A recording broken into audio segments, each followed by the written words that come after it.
Ada Mazda. Padang sampai dia shift.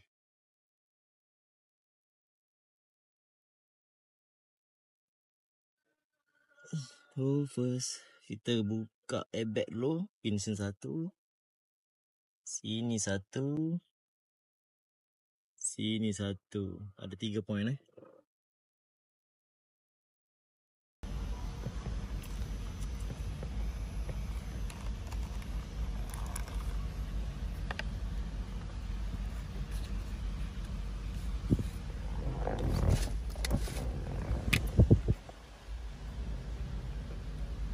Pedal shift dia sini lah. Belakang ada 2 skru. Cas 8mm. So untuk ni kita kena modify pin dia. Kena reposition balik.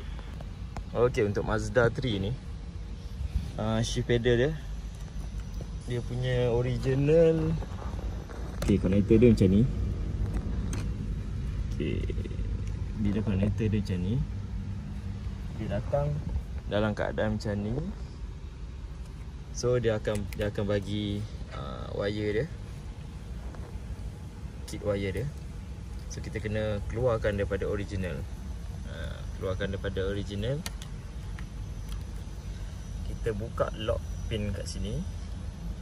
So cara nak keluarkan dia pula, kita kena masukkan jarum dekat pin ni.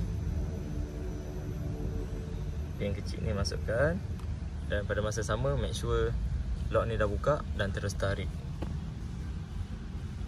Okay, tujuan untuk jarum tu kita letak, kita nak tolak pin yang kat ujung ni.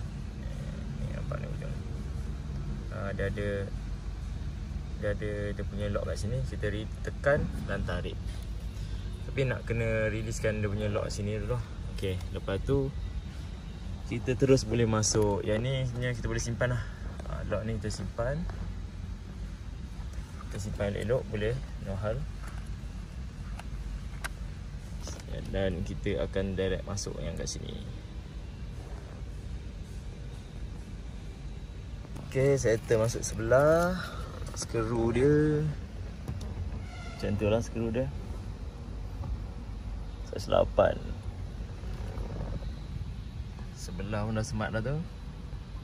Di sebelah lagi. Okay, so connector dah pasang. Settle. Make sure. So masa pemasangan ni make sure pin tu kedudukan dia elok-elok lah. Sebab instruction dia ni mungkin ni untuk China punya kot. Dia lain tau. So kita kena tengok balik. Warna putih ni memang warna biru. Okay, warna biru. Warna biru kanan kiri dia share. Okay, mungkin untuk grounding dia. Dan dua-dua ni grounding sebenarnya. Cuma okay, warna merah putih untuk kiri. So make sure yang kiri tu tadi warna hijau. Yang side sini lah. Warna coklat ni adalah putih hitam. Dan saya dah cabut putih hitam. So saya follow balik je. Sebab position yang dia bagi instruction dekat ni, pin 3 lah semua lain. So kita tengok colour, confirmkan, settle.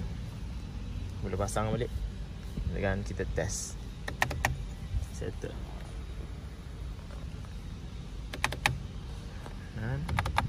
Kanan, kiri. Okay, ni untuk Mazda 3 Untuk airbag punya buka, kita kena releasekan yang pin hitam ni. Lepas tu kita bila release pin hitam ni dah kita angkat macam ni. So dia akan boleh cabut lah. Yang ni horn punya, tekan button ni untuk tarik pin. Boleh tarik connector ni. Okay, dah masuk. So nampak ni ada pin ni. Pin kilat, yang kilat tu sebatang tu, yang bawah ni. Ni pin ni, ni. Yang ni yang kita tolak. Kita tolak guna screwdriver tu untuk releasekan lock dia. Lock yang dekat ni, nampak ni lock. Ni lock ni. Yang lock airbag. Okay. So cara masuk dia kita tekan saja. Okay, kita test. Okay, tu boleh. Untuk kita Mazda ni sampai 2 je. Kalau macam BM kita boleh sampai 8 lah tu kan. So 2 kita turun balik. Okay, function well. So selebihnya kita bagi owner test lah.